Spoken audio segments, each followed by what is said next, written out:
Here are 5 of the biggest reasons why you're not making any money in crypto. It's something you need to become aware of right away because we've already had 2 to 3 months of bull market price action. This is Pepe coin. It was only launched in April or May time last year, 2023. But for a meme coin, this is really old and it's done absolutely nothing whilst everything else has been rallying.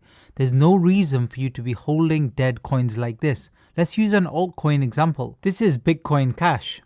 This is so old, most people in crypto don't even know what the hell this coin even is. Some people haven't even heard of this coin, Bitcoin Cash, even though it's so big all the way back in 2017. You really need to get involved in the meme coins, the NFTs, the altcoins that are trending right now in this new bull market. Second reason, you're messing about in areas that you don't know anything about. So you're aping into Bitcoin NFTs because you've heard that that's the next big thing. Or you're messing around with meme coins when you don't really understand how they work, how they move, when to buy the dip, when to take profits, etc.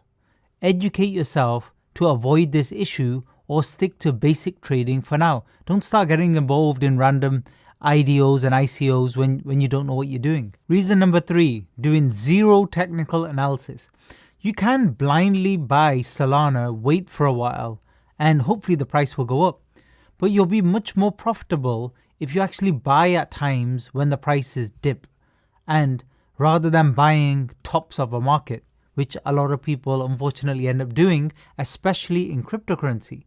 All you have to do on a chart like this is try and identify where the peaks are, where the troughs are, and then any of these dip periods, this is where you should be buying. You're not going to get your entry perfect, but you're still going to get a hefty discount compared to the swing high. From high to low, sometimes you can get a discount of, well, this move was 37%. If it dips more, you could easily get a 47% discount. This is a much better entry and less risk for you. So if you're still buying blindly and randomly based on whatever some YouTuber or somebody on Twitter is saying, at least open up a chart first. Reason number 4, reliance on leverage. This is very dangerous. I use MEXC when I do leverage trading so I can short the market here or even open a long position, but I know what I'm doing. I've been trading for 20 years. And I've already made a massive number of mistakes along the way. If you've never traded leverage before, then stay well away from it because it is very, very risky. You think that you're going to make a lot of money because the gains look really good. But if you don't know what you're doing, you can quickly get your account wiped out. You have to have a full understanding of how to assess your risk in terms of position sizing, where to take profits, stop losses, and really you should have marked that all on the chart even before you place a new leverage trade. Number 5, not understanding macro trends. Sometimes Twitter is actually useful for this. When you're having a look at news regarding Bitcoin, for example, some of these historical charts which show you what's happened with Bitcoin in certain scenarios, for example, in relation to interest rates, can be very, very useful. So it's important to know generally what's going on in the markets. For example, very recently we had an FOMC meeting, literally hours ago.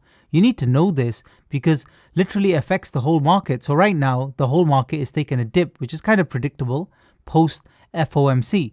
So you can see everything is pretty much in the red. So it doesn't matter what you invest in, it's likely going to be down already and maybe down in the very short term. The reason this is important is when the macro is in your favor, for example, as we saw in October, November, and December, it doesn't really matter what you invested in when it came to crypto. Most of the things went up. As long as you avoid rugs and scams, and as long as you avoid dead coins, like I mentioned earlier in this video. So wait for that trend to change, and then it doesn't matter where you kind of go. As long as you're buying a dip, the market will actually carry you forward. If you have any questions, let me know. Thanks for listening.